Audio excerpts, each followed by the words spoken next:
Bismillahirrahmanirrahim. Assalamualaikum warahmatullahi wabarakatuh.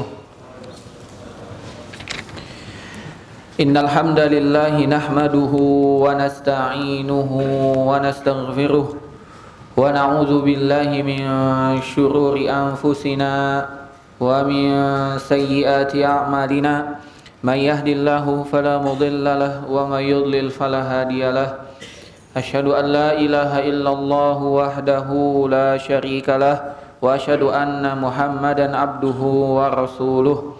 Qala Allah ta'ala ya ayyuhalladzina amanu taqullaha haqqa tuqatih wa la tamutunna illa wa antum muslimun. Ya ayyuhan nasu taqu rabbakumul ladzi khalaqakum min nafsin wahidah wa khalaqa minha zawjaha wa bassa minhuma rijalan katsiran wa nisaa'a wattaqullaha alladzi tasaaluna bihi wal arham innallaha kana 'alaikum raqiba. Ya ayyuhalladzina amanu taqullaha wa qulu qawlan sadida yuslih lakum a'malakum wa yaghfir lakum dzunubakum wa man yuti'illaha wa rasulahu faqad faza fawzan 'azima. Amma ba'du, fa ya ayyuhal hadirun, jamaah salat maghrib dan insyaallah dilanjutkan isya, rahimani wa rahimakumullah. Puja dan puji syukur kita panjatkan kepada Allah Subhanahu wa taala atas segala limpahan nikmat yang Allah Subhanahu wa taala telah berikan kepada kita, baik nikmat itu yang zahir maupun yang batin. Yang zahir adalah nikmat yang dapat kita rasakan, yang batin nikmat yang mungkin luput dari pantauan kita. Sungguh nikmat Allah Subhanahu wa taala begitu banyak kepada kita. Sampai-sampai Allah Subhanahu wa taala berfirman, wa in ta'uddu ni'matallahi la tuhsuha. Jika seandainya kalian menghitung nikmat Allah, pastilah kalian tidak akan mampu untuk menghitungnya. Salawat serta salam kita panjatkan kepada Nabi kita, Nabi Muhammad sallallahu alaihi wasallam, khatamul anbiya wal mursalin, penutupnya para nabi dan rasul. La nabiyya ba'dahu, tidak ada nabi setelahnya. Penutup risalah, beliau adalah suri tauladan kita. Allah Subhanahu wa taala berfirman, laqad kana lakum fi rasulillahi uswatun hasanah. Sungguh pada diri Rasulullah terdapat suri tauladan yang baik yang harus kita contoh, yang harus kita panuti. Dalam sabdanya Nabi sallallahu alaihi wasallam bersabda, kullu ummati yadkhulunal jannata illa man aba. Semua umatku akan masuk surga kecuali yang enggan. Qalu wa may ya'ba ya Rasulullah. Maka para sahabat pun bertanya, siapa yang tidak mau masuk surga? Sungguh aneh. Surga yang demikian hebatnya, la ainun ra'at wala udhunun sami'at wala khatara ala qalbil bashar. Tidak ada mata yang dapat melihat keindahan surga tersebut. Tidak pernah telinga ini mendengar keindahan surga tersebut. Andaipun kita pernah melihat keindahan di dunia ini, kita mendengar sesuatu yang menakjubkan di dunia ini, ketika kita nanti melihat dan mendengar tentang surga, itu di atas semuanya. Itu semua di atas semuanya. Wa ma khatara ala qalbil bashar, sampai-sampai surga itu kenikmatannya tidak dapat kita petik dalam hati kita, saking hebatnya surga tersebut. Namun sungguh aneh sekali, ada orang yang tidak mau masuk surga. Maka para sahabat bertanya, siapa yang tidak mau masuk surga ya Rasulullah? Maka Nabi sallallahu alaihi wasallam pun bersabda, mengatakan, man ata'ani dakhalal jannah wa man asani faqad aba. Barang siapa yang taat kepadaku, mengikuti aku, menjadikan aku sebagai suri tauladannya dalam seluruh aspek kehidupannya, bukan hanya dalam hal ibadah, namun juga dalam hal akidah, dalam hal muamalah, dalam hal kehidupan sehari-hari, mulai dari adab bangun tidur sampai adab tidur kembali, kita semua berusaha mencontoh Nabi sallallahu alaihi wasallam. Maka Nabi mengatakan, yadkhulunal jannah, kita semua akan masuk surga. Wa man asani faqad aba. Namun sebaliknya, barang siapa yang enggan mengikuti Nabi sallallahu alaihi wasallam, menganggap remeh adab-adab yang Nabi SAW ajarkan, menganggap bahwasanya petunjuk Nabi telah ketinggalan zaman, bahwasanya zaman sekarang sudah abad 21, Nabi SAW hidup 14 abad sebelumnya, maka ini tidak bisa kita laksanakan lagi. Maka mereka itulah orang yang tidak mau masuk surga. Mereka mengatakan sholat ia ikut Nabi, tapi kalau masalah kepemimpinan kita ikut orang yang paling ahli dalam pemimpinan. Ketika kita mengatakan tentang sholat iya kita hidup Nabi, tapi dalam hal ekonomi kita ikut Barat. Ini orang-orang yang dalam sabda Nabi SAW tidak mau masuk surga. Maka hendaklah kita terus berusaha meneladani Nabi SAW dalam ibadah kita, dalam akidah kita, dalam hukum kita, dalam muamalah kita, dalam kehidupan kita sehari-hari. Dan insya Allah apa yang kita pelajari malam hari ini, yaitu tentang adab, adalah salah satu upaya kita untuk betul-betul meneladani Nabi SAW. Dan semoga upaya yang kita kerahkan, kita datang dari rumah kita dengan niat ikhlas menuntut ilmu agama, semoga Allah Subhanahu wa taala catat sebagai usaha kita meneladani Nabi kita Muhammad sallallahu alaihi wasallam, dan kita semua ingin masuk surga. Dan semoga Allah Subhanahu wa taala kabulkan keinginan kita untuk dapat masuk surga, berjumpa dengan Nabi kita Muhammad sallallahu alaihi wasallam. Hadirin sekalian rahimani wa rahimakumullah, dengan terbenamnya matahari tadi, ya, kita belum cek ini di sidang isbat, ya, pemerintah kita, tapi insya Allah berdasarkan info terakhir, ya, bahwasanya insya Allah hari ini atau maghrib ini dengan tenggelamnya matahari tanggal 29 Zulqa'dah, kita telah masuk dalam bulan Zulhijjah 10 atau bulan terakhir dalam penanggalan Hijriyah, bulan Zulhijjah, bulan ke-12, ya. Kaum muslimin rahimani wa rahimakumullah, marilah kita berusaha untuk menghafal bulan-bulan Hijriyah. Jangan sampai ketika kita sebut bulan 12, yang ada di kepala kita, yang ada di hati kita langsung bulan Desember. Enggak, bulan 12 adalah bulan Zulhijjah. Kalau bulan 9 Ramadan, bulan 9 adalah bulan Ramadan. Jangan bilang bulan September. Kalau bulan 10 Syawal. Kalau bulan 2 Safar, ya, Safar, ya. Kalau bulan 1 Muharram. Ya, kita harus hafal ini dan kita harus ajarkan ke anak-anak kita. Jangan sampai yang terbetik ketika kita bilang bulan 3 Maret, bukan.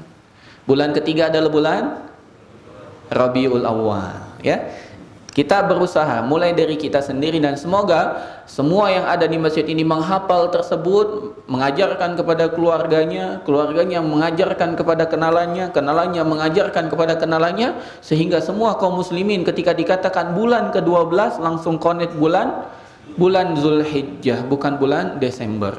Ya, karena Allah Subhanahu wa taala berfirman di dalam surat At-Taubah, inna iddatasy-syuhuri indallahi isna asyara syahran, sesungguhnya hitungan bulan di sisi Allah itu ada 12.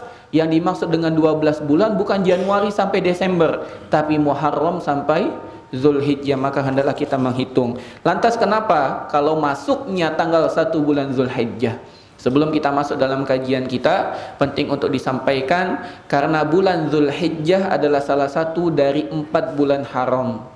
Dalam ayat yang tadi kami bacakan, minha arba'atun hurum, di antara 12 bulan itu ada 4 bulan haram. Nabi SAW mengatakan salasun mutawaliyat, ada 3 bulan yang berurutan, yaitu bulan haram yang berurutan, yaitu bulan Zulqa'dah, Zulhijjah, dan Muharram. Dan yang keempat adalah Rajabun Mudhar, yaitu Rajab yang diagungkan, yang dimuliakan, yaitu bulan Rajab. Jadi bulan haram itu ada 4, Zulqa'dah, Zulhijjah, Muharram, dan Rajab. Kenapa bulan Muharram ini bulan di mana Allah Subhanahu wa taala muliakan? Tidak boleh ada peperangan. Amal soleh di sini Allah Subhanahu wa taala agungkan ganjaran pahalanya. Sebaliknya, apabila kita melakukan dosa dan maksiat, maka dosa dan maksiat di 4 bulan ini pun dilipat gandakan ganjaran dosanya oleh Allah Subhanahu wa taala. Wabil khusus di 10 hari pertama bulan Zulhijjah. Di 10 hari pertama bulan Zulhijjah, Nabi SAW bersabda sebagaimana yang diriwayatkan oleh Abdullah ibnu Abbas Beliau sallallahu alaihi wasallam bersabda, "Ma min ayyamin al-amalu salihu fiha ahabbu ilallahi min hadhil ayyam." Kata Nabi sallallahu alaihi wasallam, tidak ada hari yang ada di muka bumi ini yang mana amal soleh dikerjakan di hari-hari tersebut lebih Allah cintai daripada hari-hari ini, yaitu 10 hari pertama bulan Zulhijjah. Maka para sahabat pun langsung memahami perkataan Nabi SAW. Tidak ada hari-hari yang mana amal soleh dikerjakan di hari tersebut lebih dicintai Allah Subhanahu wa Ta'ala daripada amal soleh yang dikerjakan di 10 hari pertama bulan Zulhijjah. Para sahabat langsung paham bahwasanya para sahabat bertanya kepada Nabi SAW, walal jihadu fi sabilillah, bagaimana kalau jihad di jalan Allah ya Rasulullah? Karena amalan jihad, kata Nabi SAW dalam hadis yang lain, wadzirwatu sanamihi al jihad, dan puncak tertinggi keislaman seseorang itu adalah jihad di jalan Allah. Berarti jihad ini adalah amalan yang paling tinggi. Bagaimana kalau jihad? Apakah amal soleh yang dikerjakan di 10 hari pertama bulan Zulhijjah ini dapat mengalahkan kecintaan Allah dengan jihad? Kata Nabi SAW, walal jihadu fi sabilillah, tidak juga dengan jihad. Jadi amal soleh kita di 10 hari ini Pak dapat mengalahkan pahala jihad. Bahwasannya jihad itu kita mengorbankan harta dan nyawa. Di 10 hari pertama bulan Zulhijjah ini kalau kita tidak mampu berjihad, dan memang kita sekarang belum terpenuhi kemampuan untuk berjihad, maka kita dapat mendapatkan pahala yang melebihi pahala jihad. Kecuali kata Nabi SAW, rajulun kharaja bimalihi wa nafsihi wa lam yarji bijalika bisyai. Kata Nabi SAW, kecuali laki-laki yang keluar dengan jiwa dan hartanya kemudian dia tidak kembali dengan suatu apapun, yaitu mati syahid. Di amal soleh di 10 hari pertama bulan Zulhijjah ini harus kita optimalkan. Salah satunya yang dapat kita lakukan adalah menghadiri pengajian ini. Maka ikhlaskan niat kita lillahi ta'ala, semoga Allah subhanahu wa ta'ala lipat gandakan pahala duduknya kita menunggu waktu isya dan duduknya kita mendengar kalamullah, firman Allah, sabda Nabi Muhammad SAW. Semoga ini dicatat sebagai amal soleh kita di sisi Allah subhanahu wa ta'ala dan dilipat gandakan 700 kali lipat, bahkan berlipat-lipat ganda di sisi Allah subhanahu wa ta'ala. Maka jangan sampai kita lewatkan. Dan salah satu insya Allah ya agenda di 10 hari pertama bulan Zulhijjah ini di Pondok Pesantren Al-Madinah akan mengadakan kajian 10 hari ya ba'da subuh.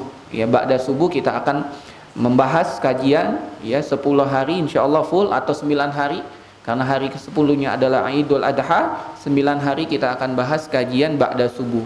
Barang siapa yang memiliki keluasan ba'da subuh sampai jam 6 kita akan membahas tentang 40 hadis yang dimana 40 hadis tersebut disebutkan oleh Nabi 2 perkara ya, baik itu masalah anjuran, akhlak, akidah dan lain sebagainya ya. Barang siapa yang punya kesempatan untuk memanfaatkan 10 hari pertama bulan Zulhijjah ini, hendaklah dia hadir. Demikian juga kita memperbanyak takbir dan amalan-amalan yang lain yang telah dijelaskan oleh Ustadz Rani Nur Yusmansyah pada hari Kamis kemarin.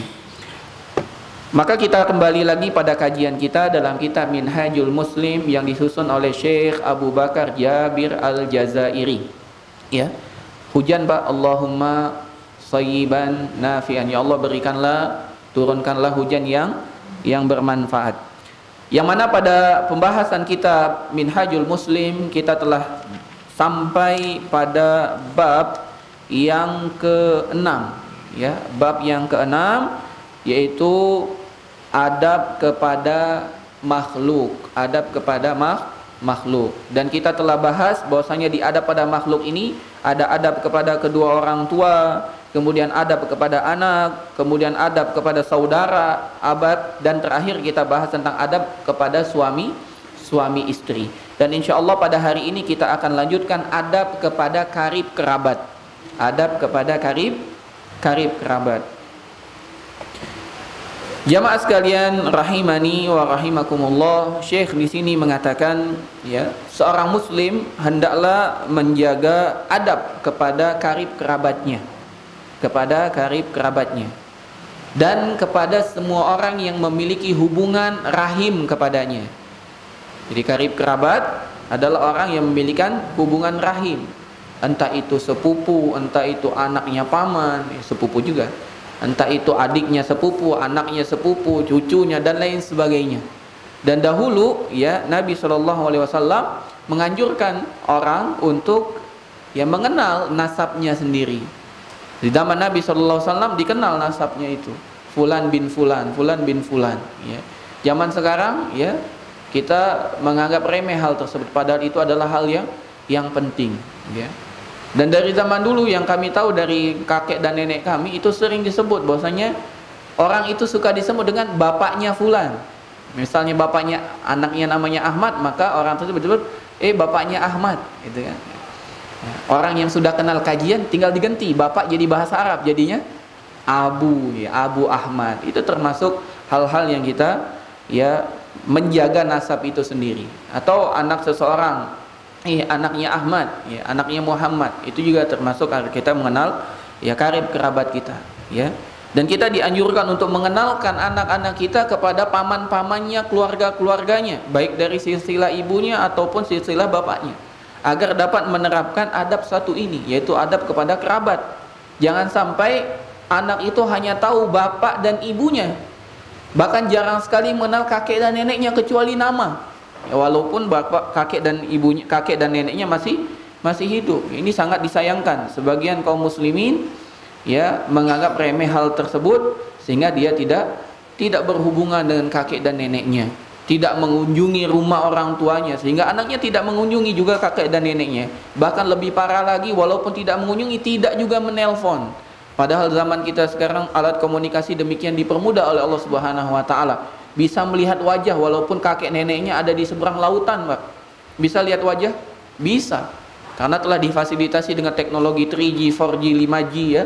Dengan handphone yang sekarang terjadi ya, kita dapat melihat hal itu semua.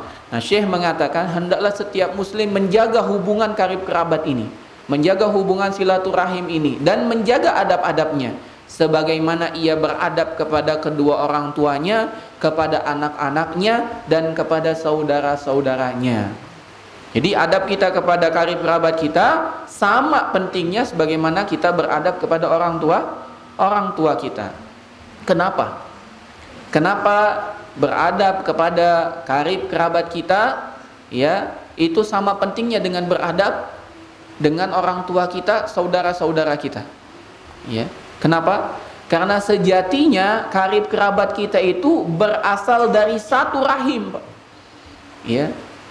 Berasal dari satu rahim. Misalnya saya ini adalah keturunan dari ya buyut saya, namanya Abdul Hadi, ya, namanya Abdul Hadi. Di kerabat-kerabat saya itu keturunannya sama dari Abdul Hadi, ya. Itu dari sebelah nenek saya. Kalau dari sebelah kakek saya, dia Abu Rahim, ya. Jadi saya ini adalah keturunan dari Abu Rahim. Karib kerabat saya semua sama dari keturunan Abu Rahim. Gitu. Jadi sejatinya kita ini bersumber dari yang sama. Jadi sebagaimana kita beradab dengan bapak kita, kita juga harus beradab dengan karib kerabat kita, karena sejatinya kita ini berasal dari satu keturunan. Itu yang dijelaskan oleh Syekh. Maka hendaklah kita bermuamalah dengan bibi kita sebagaimana kita bermuamalah dengan ibu kita.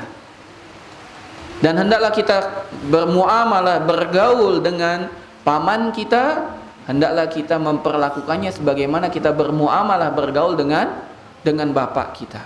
Baik bibi dari ibu maupun bibi dari ayah, ya. Baik paman dari ibu ataupun paman dari ayah, ya. Kalau bahasa Arabnya, paman dari ibu khalun, paman dari ayah ammun, bibi dari ibu khalatun, bibi dari ayah ammatun, ya. Tapi kalau bahasa Indonesia sama, dua-duanya paman dan bibi, om tante, ya, bude pakde, bulik pakle, ya, itu semua sebutan-sebutan saja. Ya, karena sejatinya paman dan bibi itu beserta ayah kita berkumpul dalam satu rahim, satu keturunan kita itu, ya. Maka hendaklah kita beradab. Dan adab kepada karib kerabat ini ya tidak melihat mukmin dan kafir. Baik dia mukmin maupun kafir. Baik dia mukmin maupun kafir. Maka di sini para ulama mengatakan karib kerabat itu punya 3 hak. Punya tiga hak. Yang pertama, dia punya hak silaturahim. Yang pertama, dia punya hak silaturahim. Dia punya hak bahwasanya dia punya hubungan rahim dengan kita. Itu yang pertama. Kedua, kalau dia muslim, maka bertambah haknya. Bukan hanya hak sebagai hubungan rahim, tapi dia juga punya hak kepada kita. Kita punya kewajiban kepadanya, yaitu sebagai seorang muslim. Yang ketiga, kalau seandainya rumahnya dekat dengan kita, maka dia memiliki hak yang harus kita penuhi, yaitu hak sebagai tetangga. Maka logika kita harus dirubah. Jamaah sekalian rahimani wa rahimakumullah. Kebanyakan kita makin dekat makin disepelekan hak-haknya, makin jauh makin diperhatikan. Salah terbalik. Yang harus kita perhatikan adalah keluarga dekat dan tetangga. Kalau seandainya itu tetangga kita, apalagi dia muslim, maka itu di atas lagi haknya. Kalau seandainya dia kafir pun dia masih haknya apa? Silaturahim tadi. Semoga dengan kita menyambung tali silaturahim, dia bisa masuk Islam. Dia bisa masuk Islam. Walaupun hubungan rahim ini kalah dengan hubungan keislaman, Pak. Kalah dengan hubungan keislaman. Jadi kalau kita memiliki keluarga yang qaddarallah, Allah takdirkan dia belum masuk Islam, dia masih punya hak kepada kita, Pak. Yaitu hak saudara yang harus kita penuhi. Ya, kalau dia sakit kita kunjungi, sekalian kita berdakwah, ya. Tetangga saja walaupun dia kafir, kalau dia sakit kita kunjungi, Pak. Semoga dengan itu ada hidayahnya. Dan para ulama membahas kalau seandainya orang sakit sakaratul maut, kita dianjurkan datang untuk mentalkinkannya, baik dia muslim ataupun kafir. Kalau muslim sudah menjadi haknya ditalkin. Kalau kafir tetap ditalkin. Kita berharap dia masuk Islam sebagaimana yang dilakukan oleh Nabi kita Muhammad kepada pamannya Abu Thalib. Nah, jamaah sekalian rahimani wa rahimakumullah, dan termasuk beradab dengan karib kerabat kita adalah kita menjaga adab kepada anak-anak dan orang tuanya. Jadi kalau kita punya karib kerabat, kita punya sepupu misalnya, kita dekat dengan sepupu kita, salah satu hak kita menjaga sepupu kita adalah kita hormat dengan anak-anaknya, kita beradab dengan anak-anak dan juga orang tuanya. Orang tuanya ya paman kita, ataupun ibunya yang bukan paman kita ya istri paman kita. Ingat, dalam Islam kalau kita punya paman atau kita punya bibi kita dengan kita itu mahram, Pak. Mahram. Tapi kalau kita laki-laki, paman kita punya istri paman kita tidak mahram dengan kita, maka hati-hati. Ya, walaupun sebutan kita Indonesia ini namanya bibi itu bukan bibi kita, dia orang lain, nggak punya rahim dengan kita, Pak. Walaupun kita sebut dia bibi, begitu juga dengan perempuan punya bibi, ya bibinya menikah disebut paman, itu bukan pamannya, itu suami bibinya. Dia tidak boleh dibonceng, tidak boleh berdua-duaan, ya tidak boleh bersentuhan salaman dengan suami dari bibinya. Walaupun dengan lisan Indonesia kita mengatakan itu paman, om, ya, tapi berdasarkan hukum syariat itu bukan paman. Karena tidak ada hubungan rahim, itu suami dari bibi kita. Nah, maka hendaklah kita muliakan. Ya, kalau dia punya anak, kita muliakan anaknya. Kita beri nasihat. Bagaimana kita menasihati anak kita, kita nasihati anak sepupu kita. Bagaimana kita muliakan orang tua kita muliakan orang tua dari sepupu kita, dan demikian seterusnya.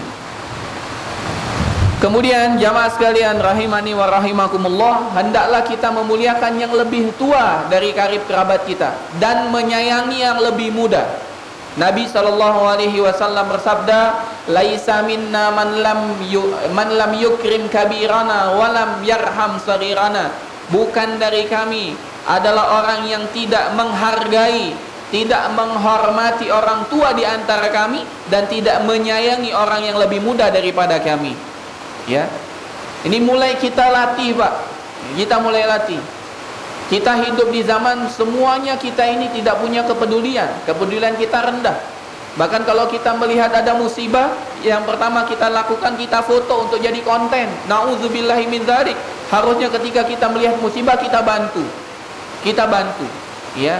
Apalagi itu masih ada hubungan karib kerabat. Sakitnya mereka adalah sakitnya kita.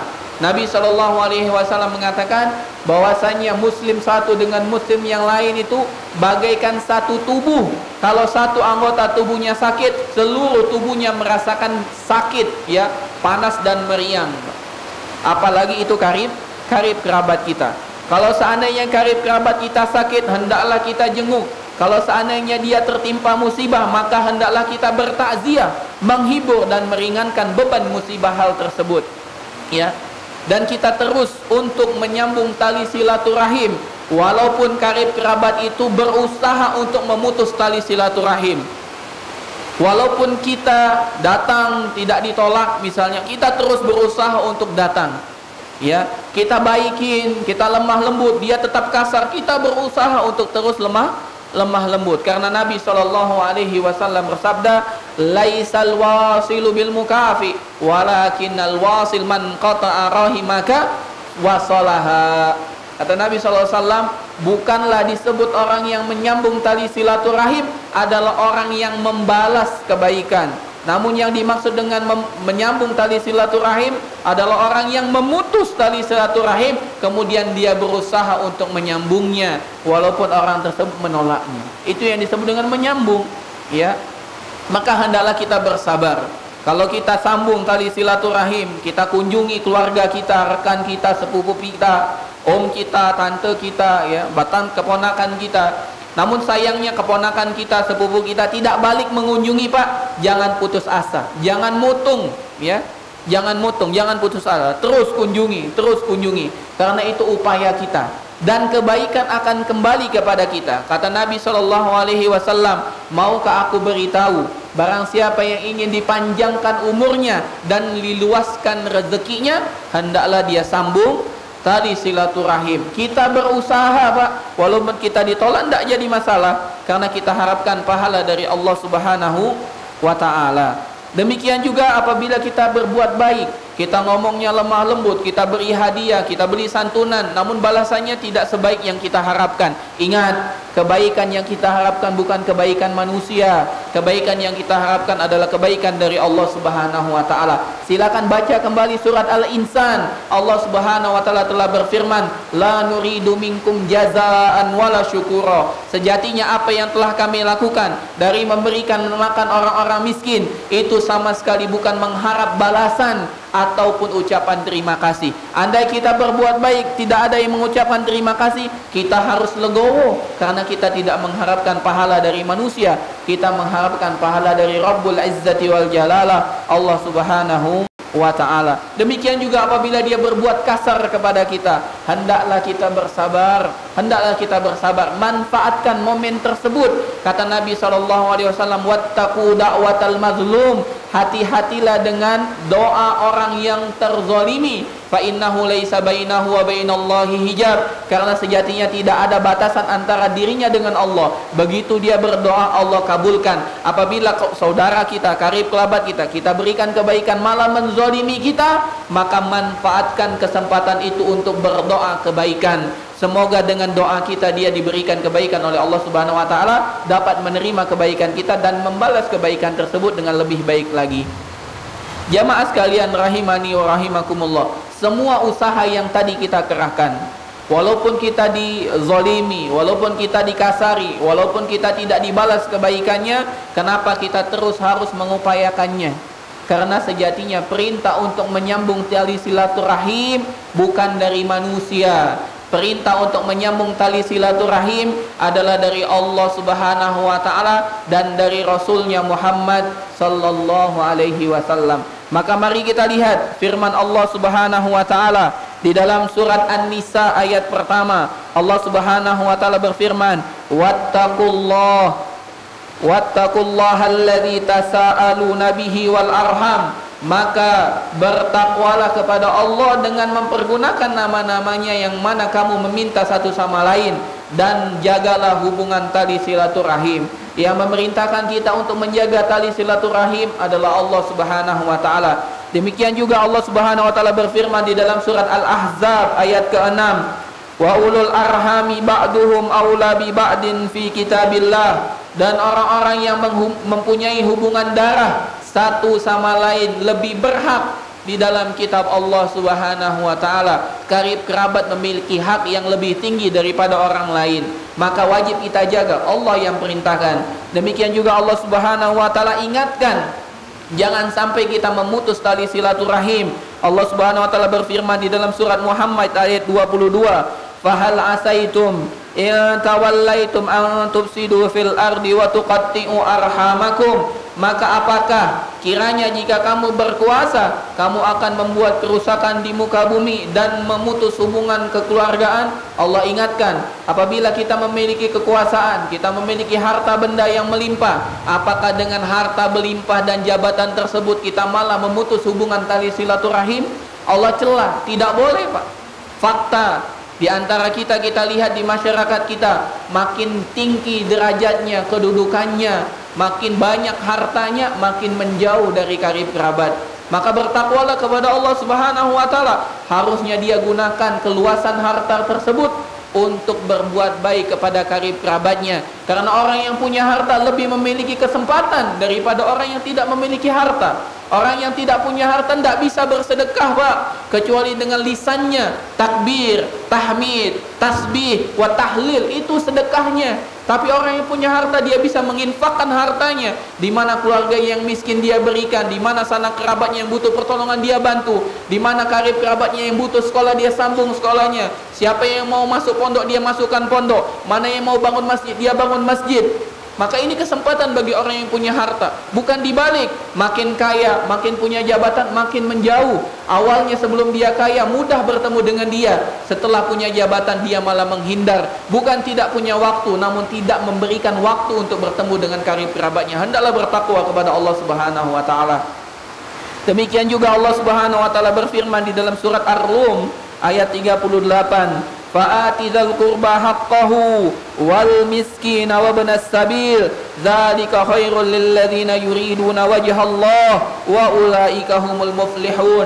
Allah Subhanahu wa taala berfirman, maka berikanlah kepada kerabat yang terdekat akan haknya. Allah perintahkan untuk memberikan hak karib kerabat. Allah yang perintahkan. Demikian pula kepada fakir miskin dan orang-orang yang dalam perjalanan. Itulah yang lebih baik bagi orang-orang yang mencari keridhaan Allah, dan mereka itulah sejatinya orang yang beruntung.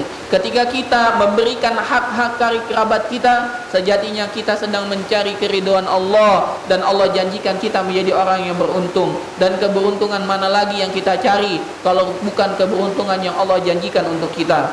Demikian juga Allah Subhanahu wa taala berfirman di dalam surat An-Nahl ayat 90. Allah Subhanahu wa taala berfirman, innallaha ya'muru bil adli wal ihsan wa ita'i dzil qurba. Allah berfirman, sesungguhnya Allah menyuruh kamu untuk berlaku adil dan berbuat kebajikan serta memberi kepada karib kerabat. Allah perintahkan kita untuk memberi kepada karib kerabat. Artinya kita harus mengenal karib kerabat kita. Siapa yang butuh pertolongan, dan pertolongan bukan hanya masalah harta, Pak. Ya, bukan hanya masalah harta. Ada butuh untuk dibantu masalah sholat. Ada butuh dibantu untuk masalah tauhid. Bisa jadi kita lebih rendah masalah ekonominya, namun alhamdulillah Allah berikan kita kelebihan dalam masalah tauhid. Maka hendaklah kita berikan ya tauhid yang kita pahami kepada keluarga kita dengan upaya yang kita mampu, dengan lisan kita, dengan buku kah, dengan catatan kah, dengan link kajian kita berikan kepada keluarga kita. Itu salah satu usaha kita untuk menyambung tali silaturahim, untuk menjalankan firman Allah Subhanahu wa taala. Demikian juga Allah Subhanahu wa taala berfirman di dalam surat An-Nisa ayat 36, wa'budullaha wa la tusyriku bihi syai'a wa bil walidaini ihsana wa bidzil qurba wal yatama wal masakini wal jari dzil qurba wal jaril junubi was sahibi bil janni wa banis sabil wa ma malakat aymanukum. Allah Subhanahu wa taala perintahkan kita, maka hendaklah sembahlah Allah dan jangan mempersekutukannya dengan sesuatu apapun, dan hendaklah berbuat baik kepada kedua orang tuamu, karib kerabatmu, anak-anak yatim, orang-orang miskin, tetangga yang dekat, tetangga yang jauh, dan teman sejawat, ibnu sabil, serta hamba sahaya. Allah perintahkan kita berbuat baik. Setelah berbuat baik kepada orang tua adalah berbuat baik kepada karib kerabat. Maka kita harus jaga karib kerabat kita ini. Demikian juga Allah Subhanahu wa taala berfirman di dalam surat An-Nisa ayat ke-8. Allah Subhanahu wa taala berfirman, "Wa idza hadaral qismata ulul qurba wal yatama wal masakinu farzuquhum minhu wa qulu lahum qawlan ma'rufa." Dan apabila sewaktu pembagian harta waris, ya, itu hadir karib kerabat, anak yatim dan orang miskin, maka berilah mereka dari harta waris tersebut secukupnya saja, dan ucapkanlah kepada mereka ucapan yang baik. Jadi karib kerabat tidak mendapatkan bagian dari harta waris, Pak. Tapi ketika mereka hadir, kita harus membagi walaupun sedikit. Ya, walaupun sedikit, dan kita ucapkan ucapan yang baik. Sebagian orang ini nih, ketika bagi waris baru datang. Ya, tidak boleh kita mengucapkan begitu. Andai kita mau memberi, beri secukupnya. Kalau mau kasih banyak, alhamdulillah. Andai kita mau beri sedikit, kita tetap mengucapkan kalimat yang baik. Mohon maaf, hanya sedikit yang dapat kami bagi, karena kami telah berbagi sesuai dengan ketetapan Allah Subhanahu wa taala, dan ini bagian ya dari kerelaan kami, ya. Dengan ucapan yang baik, jangan dicela. Giliran bagi waris aja datang, sebelumnya tidak pernah datang. Ini menyakiti, Pak. Ingin menyakiti, tidak boleh kita bilang begitu, ya. Walaupun terbetik dalam hati kita, jangan diucapkan. Cukup kita tahan saja, dan Allah Subhanahu wa taala mengampuni apa yang terbetik dalam hati, ya. Tapi kalau kita ucapkan menyinggung, itu yang menjadi masalah baru. Demikian juga perintah ini untuk menyambung tali silaturahim bukan hanya dari Allah, tapi juga dari Nabi kita Muhammad sallallahu alaihi wasallam. Dalam sebuah hadis qudsi, Nabi kita Muhammad sallallahu alaihi wasallam bersabda, qala Allah azza wa jalla, Allah Subhanahu wa taala berfirman, ini hadis qudsi. Allah Subhanahu wa taala berfirman, Anar Rahman Anar Rahman, aku adalah Ar-Rahman, wa hadhir rahim, dan ini adalah rahim, yaitu tali silaturahim. Allah Subhanahu wa taala mengatakan Ana Rahman, aku adalah Ar-Rahman. Apa makna Ar-Rahman? Yang maha luas kasih sayangnya, yang maha luas pemberiannya. Ar-Rahman, Allah Subhanahu wa taala mengasihi semua makhluk. Bukan hanya yang mukmin, yang kafir juga diberi. Bukan hanya yang mukmin, binatang-binatang melata pun diberikan oleh Allah Subhanahu wa taala. Ini namanya Ar-Rahman. Makanya tidak boleh orang diberikan nama Ar-Rahman. Ar-Rahman khusus untuk Allah Subhanahu wa taala. Kalau ada orang yang namanya Ar-Rahman, hendaklah ditambah Abdurrahman, karena itu nama yang paling dicintai Allah. Kata Nabi SAW, ahabbul asma'i ilallah Abdullah wa Abdurrahman. Nama yang paling dicintai oleh Allah dua, Abdullah, Abdurrahman. Jadi kalau ada nama orang Rahman, tambahkan Abdurrahman, tambahkan Abdurrahman. Kata Allah Subhanahu wa taala, aku adalah Ar-Rahman, yang maha pengasih, wa hadhir rahim, dan inilah tali silaturahim. Syaqaq wa hadhir rahim syaqaqtu laha isman min ismi, aku telah berikan dia nama dari namaku. Rahim itu dari Rahman, Rahim dari nama Rahman. Allah ambil nama Rahman, diberikan kepada Rahim. Jadi ini bagian dari Allah Subhanahu wa taala. Kemudian Allah Subhanahu wa taala mengatakan, faman wasolaha wasaltuhu, barang siapa yang menyambung tali silaturahim. Bagaimana cara menyambung tali silaturahim, Pak? Yaitu dengan cara berbuat baik dengan karib kerabat, memberikan lemah lembut kepadanya, menyantuninya, memberikan doa, memberikan hubungan sambung silaturahim. Maka Allah Subhanahu wa taala mengatakan, wasaltuhu, aku pun akan menyambung urusannya, aku akan menyayanginya, aku akan mencukupi kebutuhannya, aku akan memberikan apa yang dia minta. Ini ganjaran, Pak. Sebanding? Tidak sebanding, Pak. Usaha kita untuk memenuhi kebutuhan karib kerabat kita tidak semampu, sebatas kemampuan kita. Sedangkan ketika Allah menyambung urusan kita, Allah maha kuasa atas segala sesuatu. Maka jangan pernah kita pelit.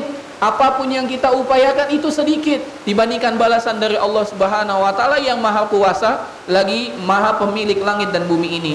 Kemudian Allah Subhanahu wa taala mengatakan, waman qata'aha qata'tuhu, barang siapa yang memutus tali silaturahim tersebut dengan tidak menyambungnya, tidak berbuat baik dengan karib kerabatnya, menghardik, menghina, mengusir ya karib kerabat tersebut, maka Allah Subhanahu wa taala mengatakan qata'tuhu, demikian juga aku akan putus hubungannya. Artinya aku tidak penuhi semua kebutuhannya, aku jadikan semua urusannya susah, Pak. Jangan-jangan kalau usaha kita susah karena kita tidak menyambung tali silaturahim. Jangan-jangan kenapa anak kita susah dididik, jangan-jangan karena kita lupa menyambung tali silaturahim. Dan yang paling berhak menerima tali silaturahim kita adalah bapak dan ibu kita, Pak. Jangan-jangan anak kita jadi anak yang bandel, Pak, oleh karena kita kurang berkunjung kepada kedua orang tua kita. Jangan-jangan anak kita kenapa tidak ranking di kelas ya, menghafalnya susah.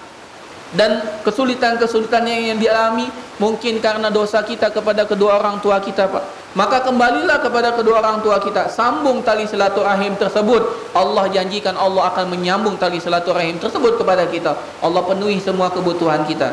Demikian juga sabda Nabi kita Muhammad sallallahu alaihi wasallam ketika seorang sahabat datang kepada Nabi dan bertanya, "Ya Rasulullah, siapa yang paling berhak menerima baktiku? Siapa yang paling berhak menerima kebaikanku?" Nabi SAW bersabda, "Ibumu."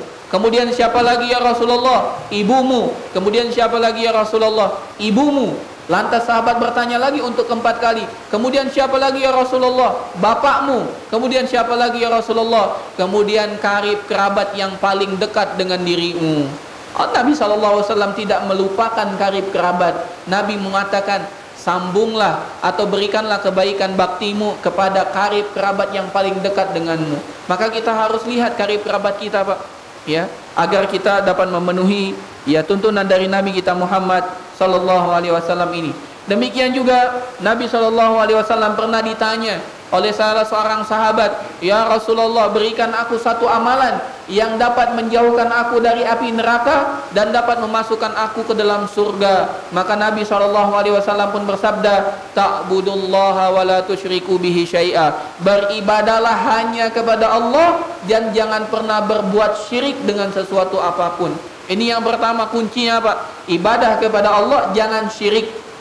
Dan syirik yang dimaksud dalam segala bentuk ibadah, doa, tawakal, nazar, ya kecintaan, itu semua harus kepada Allah Subhanahu wa taala. Tidak boleh seseorang berdoa kepada selain Allah. Dia katakan ini kan pelantara saja. Tidak boleh seseorang minta kesembuhan kepada selain Allah dengan dia katakan ini hanya wasilah saja. Tidak.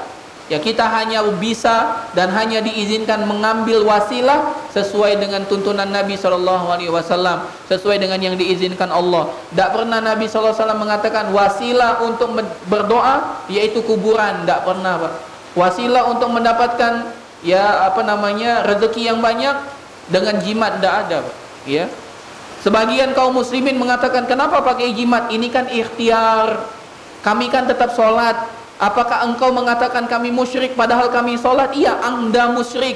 Kenapa? Karena engkau mengenakan jimat dan percaya kepada selain Allah walaupun engkau sholat. Ini pemahaman sebagian kaum muslimin. Kalau dia masih sholat tidak boleh dibilang musyrik. Ya, padahal Allah Subhanahu wa taala mengatakan mereka itulah orang yang musyrik, menyembah Allah, menyembah juga kepada selain Allah. Bagaimana bentuk penyembahannya? Dengan percaya dengan jimat, dengan menazar kepada selain Allah, dengan berpuasa bukan untuk Allah namun untuk ya orang-orang yang mereka peruntukkan. Ya, jadi tidak boleh. Kemudian yang selanjutnya kata Nabi sallallahu alaihi wasallam, wa tuqimus shalah. Kalau engkau ingin masuk surga, dijauhkan dari api neraka, pertama menyembah Allah, jangan syirik. Nomor 2, tegakkanlah salat. Dan salat ada 5 waktu: salat subuh, salat zuhur, salat asar, salat maghrib, salat isya. Dan salat yang paling utama pada waktunya. Dalam riwayat yang lain di awal waktunya. Di awal artinya sudah masuk langsung salat. Bukan awal waktunya sebelum masuk sudah salat, tidak sah itu. Ya, jadi ketika masuk kita langsung sholat, artinya tidak menunda-nunda.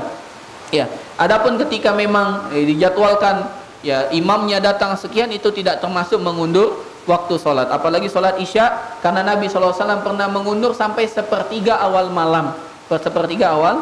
Yang ketiga, bagaimana amalan yang dapat memasukkan surga, menjauhkan dari api neraka? Wa tu'tiyaz zakah. Hendaklah kita menunaikan zakat. Dan yang keempat, Pak, apa kata Nabi sallallahu alaihi wasallam? watasilul arham atau watasilur rahima, dan hendaklah menyambung tali silaturahim.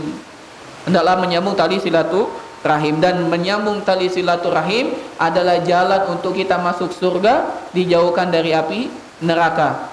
Demikian juga ada seorang sahabat bertanya kepada Nabi, bagaimana pendapatmu ya Rasulullah dengan bibi? Bibi dari ibu. Bibi dari ibu. Kata Nabi SAW, bibi dari ibu itu kedudukannya sama seperti ibumu. Bibi dari ibu itu sama kedudukan dengan ibumu. Ya, maka ketika seorang ya ibunya meninggal, kalau pembahasan tentang hadonah, hak asuh, maka yang paling berhak adalah bagian dari ibu, yaitu bibinya yang mengasuh anak tersebut apabila anak tersebut masih butuh pengasuhan. Demikian juga Nabi SAW pernah bersabda, sedekah yang kau berikan untuk miskin, maka itu bernilai sedekah. Kalau kita bersedekah dengan fakir miskin, maka itu bernilai sedekah. Tapi apabila engkau bersedekah dengan karib kerabat, maka engkau mendapatkan nilai sedekah dan nilai menyambung tali silaturahim. Dan menyambung tali silaturahim. Jadi seakan-akan Nabi menganjurkan kita, maka lihat dulu karib kerabatmu. Ada enggak yang miskin? Itu yang disantuni. Bukan berarti kita tidak boleh menyantuni orang lain. Boleh. Tapi jangan sampai orang lain kita santuni, karib kerabat kita tidak pernah disantuni, Pak. Maka kita harus lihat, ada nggak karib kerabat kita yang butuh bantuan, kita santuni. Ya, bukan menutup kemungkinan kita tidak bersedekah dengan yang lain. Kita bersedekah dengan yang lain, namun karib kerabat kita juga harus kita perhatikan untuk mendapatkan kebaikan kita. Demikian juga Nabi SAW pernah ditanya, ya, oleh Asma binti Abi Bakar, anaknya Abu Bakar As-Siddiq. Ya, Asma bertanya kepada Nabi SAW, ya Rasulullah, apakah aku masih berbuat baik kepada ibuku? Jadi Asma binti Abi Bakar ini sudah dahuluan hijrah ke kota Madinah, sedangkan ibunya masih kafir di kota Mekah. Ya, karena Abu Bakar memiliki beberapa istri, satu istrinya belum masuk Islam. Maka tiba-tiba istrinya ini yang awalnya tinggal di kota Mekah datang ke kota Madinah karena rindu menemui Asma binti Abi Bakar. Lihat, keimanan ini menjaga, Pak. Dia tidak langsung menerima ibunya, nanya dulu kepada Nabi, ya Rasulullah, ibuku datang tapi musyrik, apakah aku masih melayaninya? Kata Nabi SAW, na'am sili ummak. Kata Nabi SAW, iya, tetap sambung tali silaturahim dengan ibumu walaupun ibumu kafir. Ingat, ibu kafir tetap kita berikan bakti, Pak. Tapi baktinya bukan dengan hal yang maksiat, apalagi minta kufur. Wa in jahadaka ala an tusyrika bi ma laysa laka bihi ilmun fala tuti'huma. Kalau kedua orang tuamu memaksa, memerintahkan dirimu untuk berbuat musyrik kepadaku, ya maka jangan taati. Tapi hendaklah kita mempergaulinya dengan pergaulan yang baik. Jadi ibu kita yang masih musyrik pun kita tetap pergauli, kita tetap berikan bakti. Semoga dengan itu ibu kita masuk ke dalam agama Islam, ya. Ini mungkin pembahasan tentang adab kepada karib kerabat. Sudah masuk waktu Isya, Pak? Sebentar lagi. Ya. Mungkin ada pertanyaan sebelum kita lanjutkan?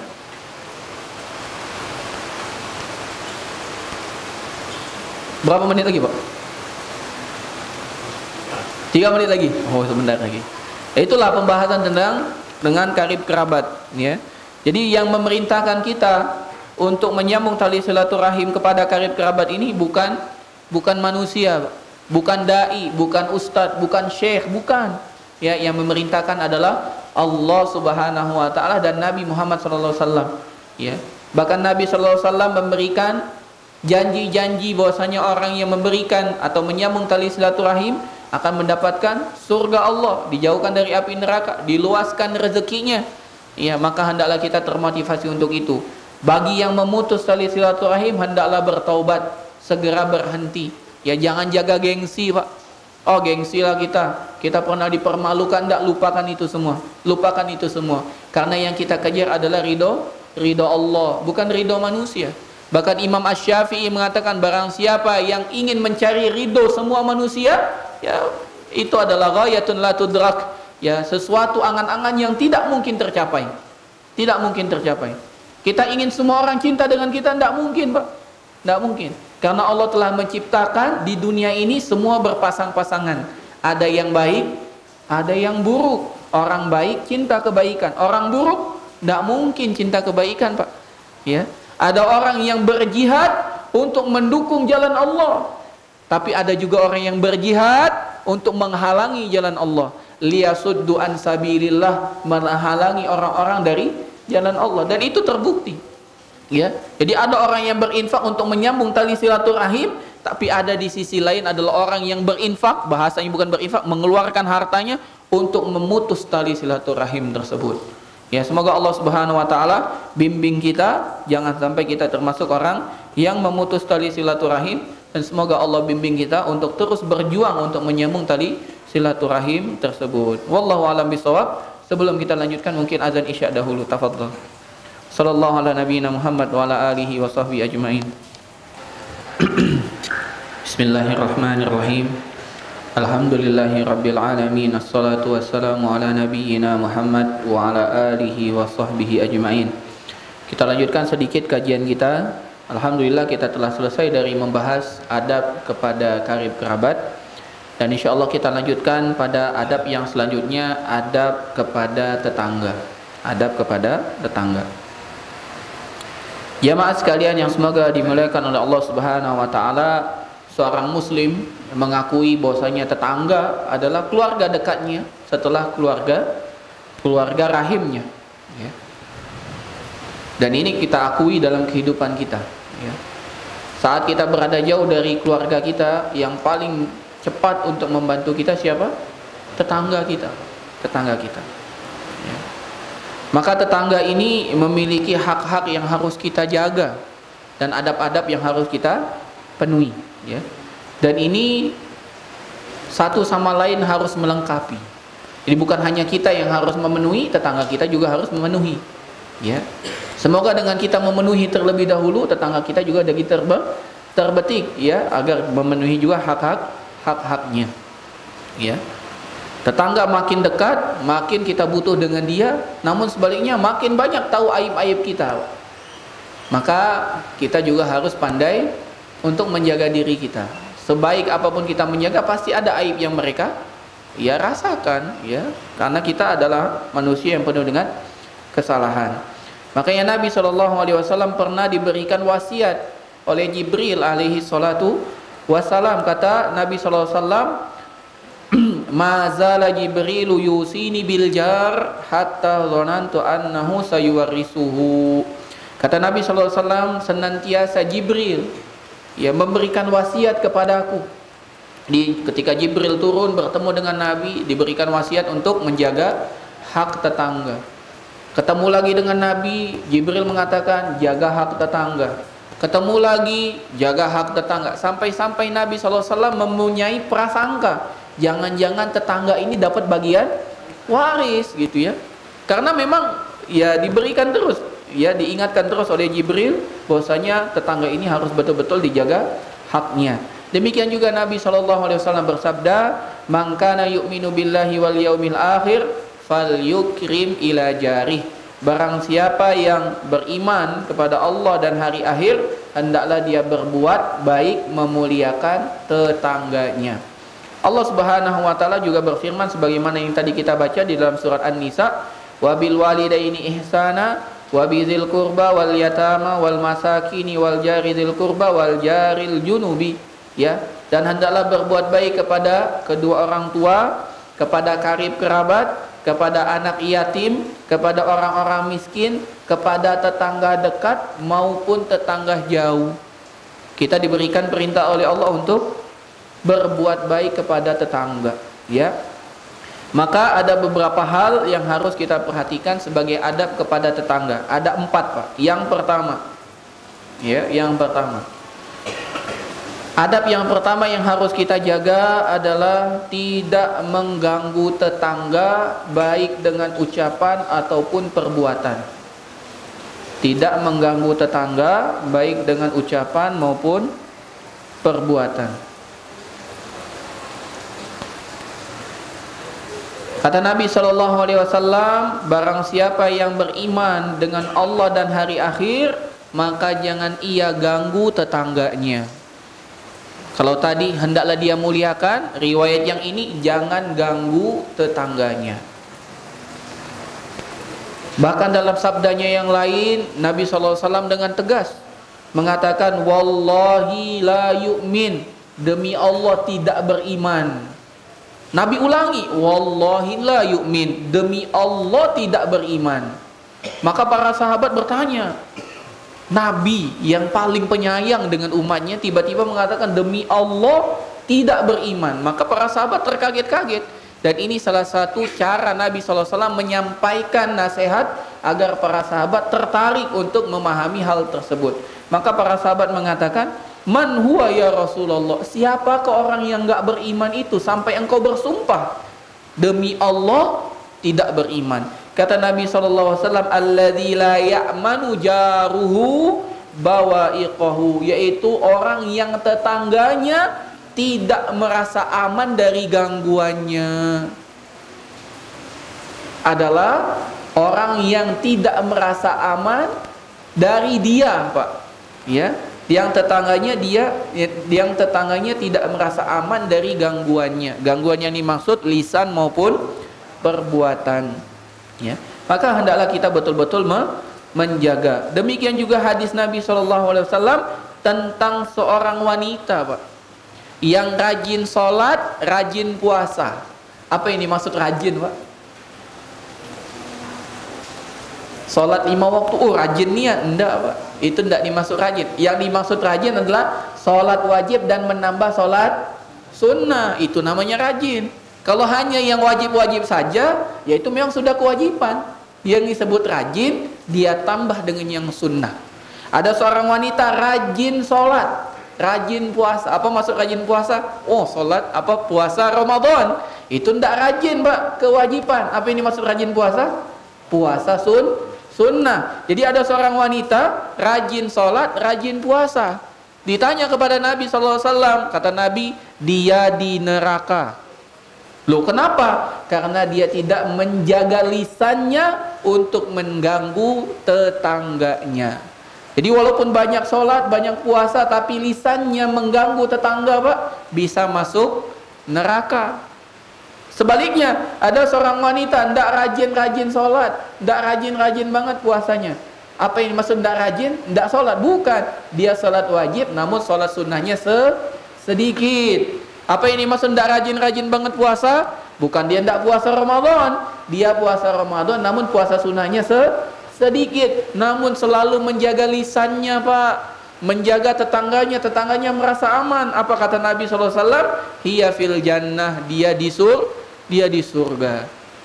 Jadi hendaklah kita betul-betul menjaga hak tetangga. Yang kedua, adab kepada tetangga adalah al-ihsanu ilaihi, berbuat baik kepada tetangga semaksimal yang kita bisa, ya. Berbuat baik kepada tetangga, ya. Menolong kalau dia minta tolong. Andai pun tidak minta tolong, kita tahu dia butuh pertolongan, kita tolong, ya. Kalau dia sakit, kita jenguk, kita besuk, ya. Kalau dia memperoleh kebahagiaan, apa yang harus kita lakukan, Pak? Memberikan selamat. Jangan, ya mohon maaf, dia beli motor baru, kita yang dongkol. Oh, beli motor baru lagi, kalah cepat. Jangan. Kalau dia motor baru, kita beri, oh Masya Allah motornya bagus. Kita tunjukkan kebahagiaan kita, Pak. Orang itu senang kalau dapat nikmat, terus kita mengucapkan, dia senang, Pak. Selamat ya, apalagi dapat istri baru. Selamat istri baru. Masya Allah. Ya, itu kita harus berikan selamat. Barakallahu laka wa baraka alaika wa jama'a bainakuma fi khair. Dapat anak, kita berikan apa namanya? Selamat kepada dia. Kalau dapat musibah, Pak, apa yang harus kita lakukan? Menghiburnya. Bukan malah alhamdulillah akhirnya ya hilang juga motornya. Tidak boleh, Pak. Kita harus bersedih. Kita harus tunjukkan apa yang kita berikan pada dia, ya. Apa yang bisa saya bantu? Ini motor kalau mau pakai ya. Jangan sungkan kalau mau pakai ya. Selagi belum bisa beli motor, pakai motor saya. Itu bentuk kita menghargai, berbuat baik kepada tetangga kita, Pak. Ya. Apalagi, Pak? Berlemah lembut kalau ngomong, Pak. Ya. Termasuk apa, Pak? Segala hal yang kita nilai baik hendaklah kita berikan kepada tetangga kita. Dan ini berdasarkan firman Allah, wal jari dzil qurba wal jaril junubi. Hendaklah kita berbuat baik salah satunya kepada tetangga dekat maupun tetangga jauh, ya. Demikian juga berdasarkan sabda Nabi, "Man kana yu'minu billahi wal yaumil akhir falyuhsin ila jarih." Barang siapa yang beriman kepada Allah dan hari akhir, hendaklah berbuat baik kepada tetangganya. Jadi ada 3, Pak. Kalau kita perhatikan, yang pertama tadi, hendaklah memuliakan tetangga. Yang kedua, jangan mengganggu tetangga. Yang ketiga, berbuat baik kepada tetangga. Masya Allah. Jadi betul apa yang dikatakan Nabi tadi. Madzal Jibril selalu memberikan wasiat tentang tetangga. Masalah ini aja Nabi udah 3 versi. Memuliakan, jangan mengganggu, berbuat baik.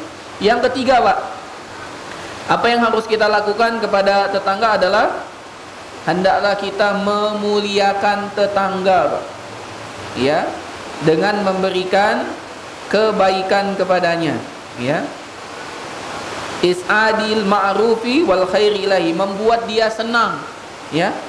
Memuliakan tetangga dan membuat dia senang. Salah satu amalan yang paling dicintai oleh Allah Subhanahu wa taala, memasukkan kebahagiaan di hati seorang muslim. Itu salah satu ketaatan, Pak. Menjadikan seorang muslim bahagia. Ini yang harus kita, apalagi itu tetangga kita. Makanya Nabi SAW pernah berpesan kepada Abu Dzar. Apa kata Nabi SAW? Ya Abu Dzar, wahai Abu Dzar, idza tabakhta maraqan fa'aktsir ma'aha. Kalau kamu masak gulai, kalau bahasa kita, makanan yang ada kuah, namanya apa, Pak? Gulai. Ya, sop, pindang. Nah, kalau kamu masak pindang, masak sop, maka perbanyak kuahnya. Wa ta'ahad jiranak, agar engkau bisa bagi kepada tetanggamu. Kita juga harus belajar, Pak. Hadis ini bukan hanya untuk satu sisi, 2 sisi. Yang mau memberikan kuah pindang tadi sama yang menerima kuah pindang. Kenapa? Karena kalau kita tidak mendapatkan penjelasan hadis ini, kita merasa dihinakan. Seakan-akan kita ini miskin sekali, cuma dikasih kuah, gitu kan? Enggak. Ini ketika orang memberikan, walaupun itu kuah kita terima.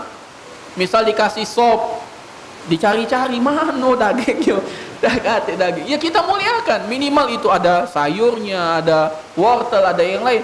Kita jangan lihat fisik yang diberikan, Pak, tapi lihat niatnya. Pernah satu kisah sampai kepada kami, ada seorang ibu-ibu, Pak, ya, memberikan hadiah kepada kerabatnya, Ibu-ibu ini ya karena dia ekonominya sempit, dia memberikan waktu kelahiran karib kerabatnya itu, kelahiran anak, dia membeli seperangkat mandi bayi, ada bedak, ada sabun, ya, yang mereknya itu merek biasa. Sebagai bentuk bahagia dia berikan itu. Ketika diberikan, dilihat isinya cuman sabun seperti itu, sedangkan dia pakai merek yang mahal, diambil langsung ditaruh di depan itu, tidak digeser, Pak. Gimana rasa orang yang memberikan itu? Sakit, Pak. Maka kalau kita memberikan sesuatu itu, ya kita terima, kita simpan, ya. Masalah kita pakai atau enggak, kita hadiahkan lagi, urusan lain. Makanya ketika Umar bin Al-Khattab pernah memberikan sesuatu kepada seseorang, kemudian orang itu malah memberikan kepada yang lain, ya. Umar sempat marah, ya. Maka diingatkan, enggak, jangan marah, engkau telah berikan, tidak boleh engkau ambil. Masalah dia mau kasih orang, dia mau pajang, dia mau apakan, ya terserah dia. Yang penting kita telah berikan. Tapi adab kita ketika kita beri, ketika kita diberi, diterima, Pak. Ya, langsung disimpan, seakan-akan kita sangat senang dengan hal tersebut. Walaupun di akhir tidak pernah kita pakai itu urusan lain lagi. Yang penting kita senang dahulu. Itu salah satu kita memuliakan, memasukkan kesenangan dalam hati tetangga kita. Demikian juga Nabi SAW pernah ditanya oleh istrinya sendiri. Kan kata Nabi, hendaklah memperbanyak kuah. Istrinya nanya, ini makanan sedikit ya Rasulullah. Kalau mau ngasih 2 tetangga tidak bisa, cuman 1 pilihan. Siapa yang saya kasih? Maka kata Nabi SAW, akrabuhuma min kibaban. Di antara 2 tetangga ini, mana yang paling dekat pintu rumahnya dengan pintu rumahmu? Itu yang paling kita harus jaga. Yang paling dekat pintu rumahnya dengan kita. Jadi kalau kita harus memilih, yang paling dekat pintunya dengan kita. Kenapa? Kalau paling dekat pintunya dengan kita, paling cepat kita minta bantuan, Pak. Dan paling banyak kita mengganggu dia. Ya, jangan pernah merasa diri kita ini suci, Pak. Kita ini bertetangga sehebat apapun kita pasti mengganggu. Kita punya anak-anak kita mungkin mengganggu. Kita punya peliharaan kita ganggu tetangga kita. Kita punya tanaman mungkin tetangga kita alergi dengan tanaman tersebut. Ya, maka hendaklah kita ya pandai-pandai untuk berbuat baik dengan tetangga kita. Yang terakhir, yang keempat, ya. Kita memberikan ya kemuliaan dan penghormatan yang tinggi kepada tetangga kita. Bagaimana bentuknya? Kalau seandainya tetangga kita butuh sandaran kayu rumahnya nempel di rumah kita, jangan dilarang. Kata Nabi SAW, la yamna'anna ahadukum jarahu ayyadha khashabatan fi jidarihi. Jangan sekali-kali salah seorang di antara kalian melarang ya tetangganya meletakkan kayu di rumahnya atau di dinding rumahnya. Tidak boleh, Pak. Kalau dia memang butuh, kita ikhlaskan, ya. Jangan, ya kita juga harus sadar diri kayu kita ini mengganggu atau tidak. Jadi selalu 2 aspek. Kalau seandainya rumah kita yang ditempel kayu, kita harus ikhlas. Tapi kalau kita yang menempel, kita pikir-pikir, jangan-jangan ini mengganggu, lebih baik tidak usah. Harus begitu, Pak. Ya. Jangan kita minta kepada tetangga kita, ya haruslah sabda Nabi. Enggak, bukan begitu. Kita yang dikenakan, kita lihat sabda Nabi. Tapi kalau kita ingin berbuat, pikir ulang, jangan-jangan ini mengganggu tetangga. Begitu mikirnya. Jangan hadis ini kita gunakan dalil kita. Wah, ini kata Nabi, kalau kita mau bangun, naruh kayu, tidak apa-apa di rumahnya. Kita taruh semua kayu di rumahnya. Ya seminggu ditaruh, rubuh rumah orang tersebut. Jangan sampai seperti itu. Demikian juga bentuk pemuliaan kita, pengagungan kita kepada tetangga kita adalah apabila kita ingin menjual tanah, Pak. Menjual rumah, yang pertama kali ditawari tetangga. Misalnya kita di Perumnas, rumahnya dempet. Kalau kita mau jual rumah, yang pertama kali ditawari siapa, Pak? Samping rumah kita, Pak. Jangan orang lain. Langsung pasang ya di OLX misalnya. Yang beli langsung dari orang Jakarta. Enggak, tetangga kita dulu ditawari. Kalau dia bilang mengatakan enggak, juallah, kami cukup rumah 1, baru kita jual ke yang lain. Ini salah satu bentuk pemuliaan kepada tetangga. Inilah 4 hal yang harus kita perhatikan ketika kita berhadapan dengan tetangga. Ini yang dapat dibahas. Wallahu a'lam bishawab. Sallallahu ala nabiyina Muhammad wa ala alihi washabihi ajmain. Kalau ada pertanyaan 1 atau 2, silakan. Fadhol, Pak.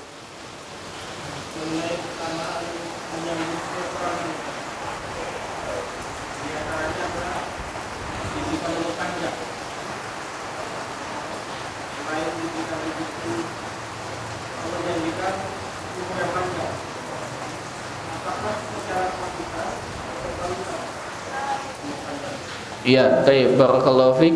Jadi di hadis yang tadi disampaikan, barang siapa yang ingin diluaskan rezekinya, dipanjangkan umurnya, hendaklah dia menyambung tali silaturahim. Mungkin bertentangan dalam sabda yang lain. Kata Nabi SAW, jika orang itu berumur 4 bulan, maka ditetapkan apa, Pak? Rezekinya dan ajalnya. Ajal sudah ditetapkan, tapi kok bisa dipanjangkan? Maka para ulama berselisih pendapat. 2. Yang pertama, Allah ala kulli syai'in qadir. Allah Maha Kuasa. Masalah memanjangkan dan memendekkan itu semua masih takdir Allah. Itu qada dan qadar. Qada yang terjadi, qadar belum. Ya.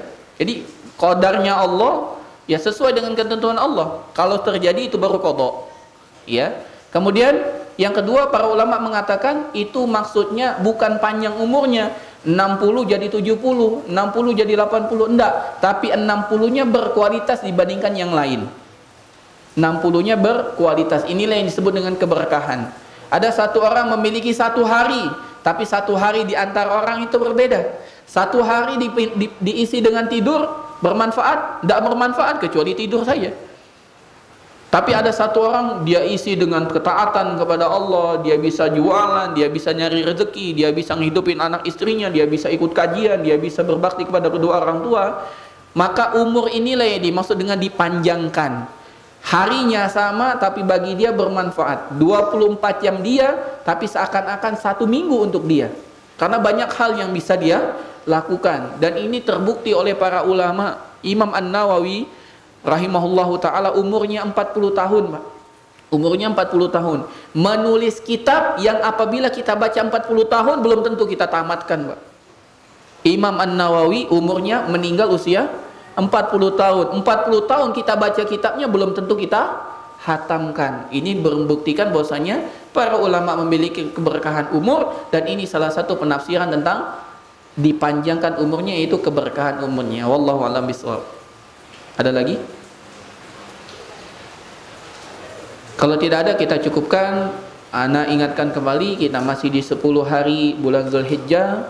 Bagi barang siapa yang bisa, ya, mampu untuk melakukan puasa, hendaklah berpuasa. Ya, 9 hari berturut-turut mulai besok sampai tanggal 9 Zulhijjah. Ya, karena Nabi SAW biasa berpuasa 9 hari di bulan Zulhijjah ini, ya. Kemudian kami ingatkan kembali, insyaallah mulai besok ada kajian di Masjid Al-Madinah ba'da subuh.